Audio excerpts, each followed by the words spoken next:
Hi friends, ఈరోజు వచ్చేసి మనం కాలర్కి ఎవరికి ఎంత పెట్టాలి, బ్లౌజ్కి షోల్డర్ అనేది చెప్తాను. కాలర్కి బోట్ నెక్ తేడా కూడా మీకు చెప్తాను, ఓకేనా. ఇప్పుడు కాలర్ వచ్చేసి మనకి కాలర్ బ్లౌజ్ కుట్టేటప్పుడు షోల్డర్తోనే ఇంపార్టెంట్ ఉంటుందండి. అయితే మనం ఏం చేయాలి అంటే, ఇప్పుడు మనకి చక్కగా ఇప్పుడు కాలర్ ఉంది కదా, ఇప్పుడు మనకి వచ్చేసి 16 ఉంది కాలరు. ఇప్పుడు ఆ బోట్ నెక్ బ్లౌజ్ కూడా 16 ఉంది షోల్డర్. ఎవరికైనా మనం నార్మల్గా షోల్డర్ చూస్తే 16 ఉంది అనుకుందాం. దీన్ని మనం ఏం చేయాలంటే ఇలా కరెక్ట్గా పెట్టి, ఇప్పుడు ఇది ఎంత ఉంది, మనకి 8 ఉంది. ఈ 8 మనం కాలర్ దానికైతే పెట్టాలి, ఓకేనా.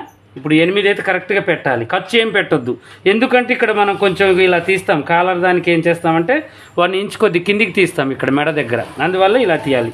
అదే బోట్ నెక్ అనుకోండి, మనం ఏం చేయాలి అంటే 1 ఇంచ్ తగ్గించుకోవాలి బోట్ నెక్కి. ఇప్పుడు దానికి దీనికి 1 ఇంచ్ తగ్గించుకోవాలి, ఎందుకంటే మనకి ఇది వచ్చేసి ఇక్కడ దాకా చేస్తాం కాబట్టి. అలా ఇలాంటి మంచి మంచి వీడియోస్, మంచి మంచి టిప్స్ మీకు అందజేస్తుంటాను, చక్కగా చూసి నేర్చుకోండి.